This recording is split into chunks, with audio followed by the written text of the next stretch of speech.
Disney CEO Bob Iger facing a series of headwinds, from box office bombs to slowing park revenues and a linear TV business that's in free fall.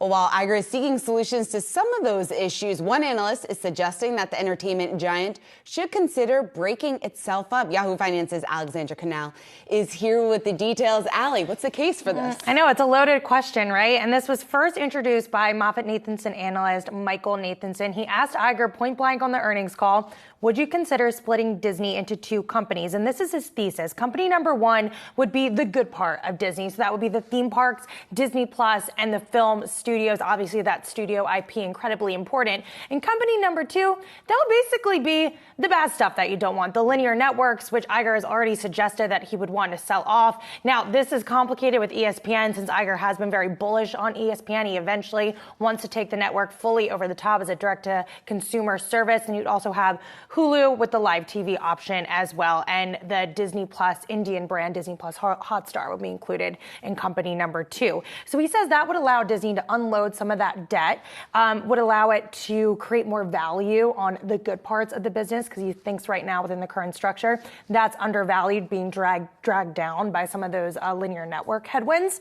However, it's very complicated because Disney is a company that really feeds on different parts of the business to run the engine.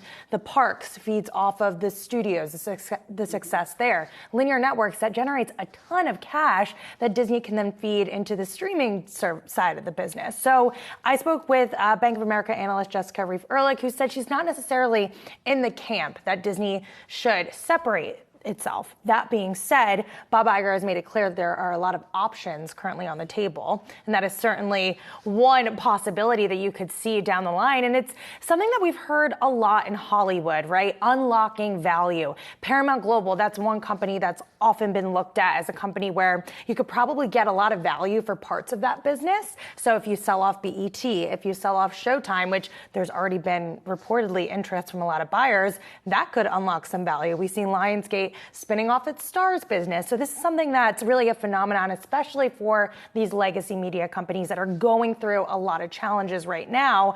The question is, though, is this the right move for Disney specifically? Well, I mean, the other question, Allie, I have is, number one, is it the right move? How realistic is it? But also, then what happens to those linear assets? And I'm not just talking about Disney. I mean, you just brought up a point of companies trying to unlock value. Nothing in that proposition points to the linear assets that exist. So then what happens?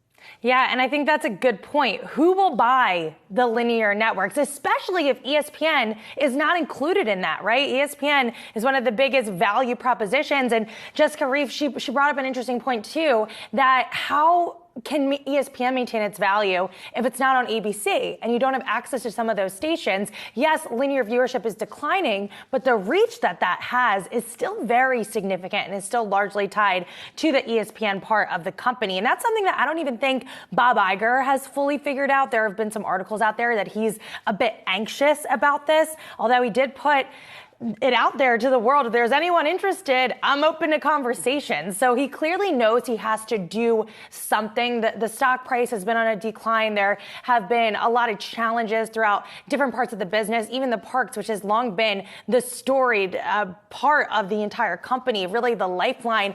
There's been some softness there in terms of attendance. So you need to shake things up. And even Iger said on the call, I'm not sure what that is yet. I'd welcome different types of opinions. Now he has Kevin Meyer, Tom Staggs, former executives at the company, advising him on this. So that's something that I think he's very focused on, especially even before we can name a successor, which is part of the reason why they extended his contract. He certainly has some tough decisions to make, it sounds like, over the next couple of years. All right, Allie, thanks.